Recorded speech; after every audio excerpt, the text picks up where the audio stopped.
Assalamualaikum warahmatullahi wabarakatuh.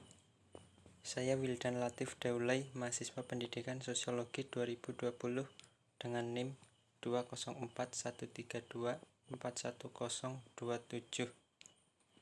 Video ini membahas tentang kondisi sosial ekonomi di tengah masa pandemi COVID-19 saat ini. Video ini dibuat untuk memenuhi tugas KKL jurusan Pendidikan Sosiologi. Seperti yang kita tahu, pandemi virus corona ini telah berdampak hampir ke seluruh aspek kehidupan, seperti halnya dari aspek ekonomi. Banyak masyarakat yang merasa ekonominya semakin sulit setelah adanya pandemi ini. Banyak buruh yang kehilangan pekerjaan dan juga di PHK. Di sisi lain, pandemi ini juga telah mempengaruhi aspek sosial. Semenjak adanya pandemi ini, banyak dari masyarakat yang tidak bisa berkumpul bersama keluarga maupun tetangganya. Tak bisa dipungkiri, di balik melonjaknya kasus COVID-19 di Indonesia juga disebabkan warga negara kita sendiri yang kurang disiplin. Dapat dilihat dari kondisi jalan di pedesaan. Kondisi jalan ini sangat berbeda dengan kondisi sebelumnya, di mana pada kondisi sebelumnya jalan begitu ramai dilalui oleh warga yang ingin bepergian dari suatu tempat ke tempat yang lain.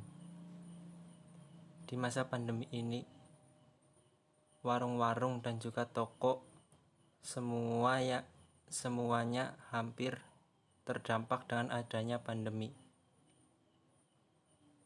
Semua toko menutup tokonya dikarenakan daya beli masyarakat yang menurun.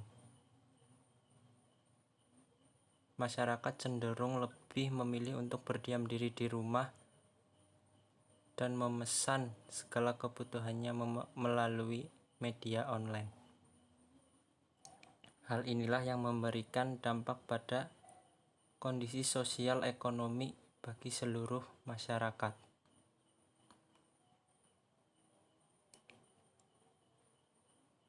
Selain itu, pandemi juga berdampak pada perayaan hari-hari besar, seperti halnya pada bulan Ramadan, masyarakat melaksanakan puasa selama 1 bulan penuh dengan segala keterbatasan dan terpaksa merayakan hari raya di tengah pandemi. Tantangan di saat pandemi mempengaruhi seluruh aspek kehidupan, mulai dari bidang ekonomi yang kehilangan stabilitasnya, omset pada pariwisata yang berkurang, berkurangnya interaksi masyarakat pada bidang sosial, tak terkecuali perubahan pada gaya hidup masyarakat yang berubah secara signifikan di masa pandemi.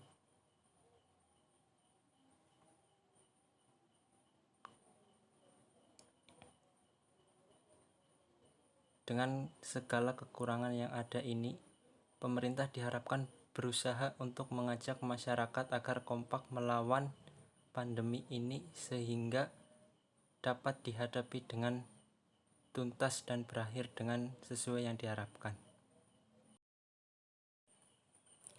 Di sini dapat dilihat pula perbedaan kondisi pada toko-toko swalayan dengan kondisi sebelumnya. Pengunjung nampak berkurang drastis, di mana pada mulanya toko ini ramai dan kini hanya dikunjungi oleh beberapa orang, dan itu pun harus mematuhi protokol kesehatan serta menjaga jarak. Berikutnya ada wawancara saya dengan salah satu pemilik toko kecil di Desa Purwosari. Baik, sekarang saya sudah bersama Ibu Siti sebagai salah satu pedagang yang ada di Desa Purwosari. Saya akan mewawancarai tentang bagaimana keadaan sebelum dan sesudah adanya pandemi pada bidang ekonomi, khususnya kegiatan usaha dagang.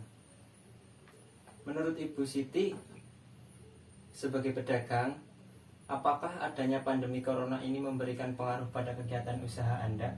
Oh iya, saya sebagai pedagang kecil di Desa Purwosari sangat merasakan dampak dari pandemi COVID ini, terutama pada dagangan saya yang tadinya sangat ramai waktu sebelum pandemi. Setelah adanya pandemi COVID ini sangat terasa menurun drastis, jadi nggak seperti dulu.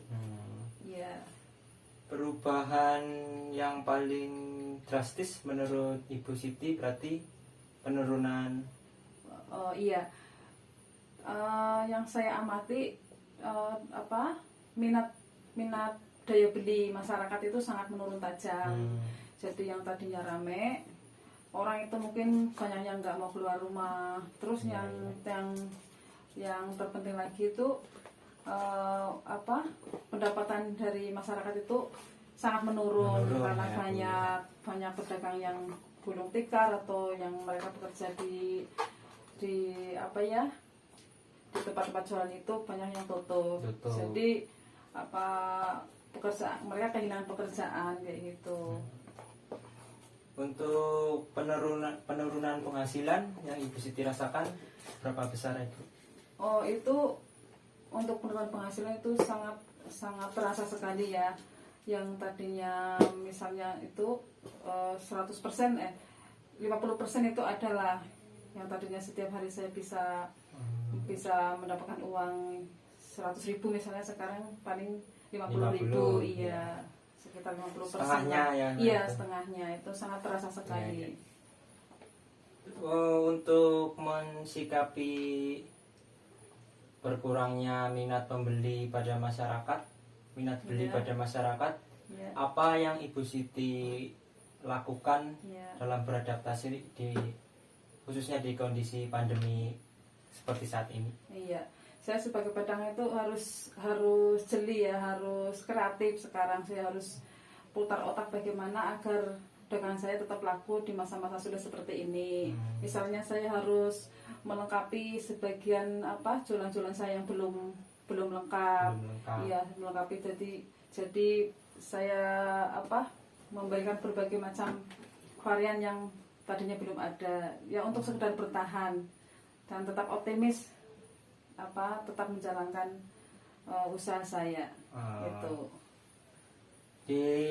Dengan tantangan dan hambatan yang ada di kondisi pandemi saat ini, apa harapan Ibu Siti untuk kedepannya, untuk usaha Ibu Siti khususnya?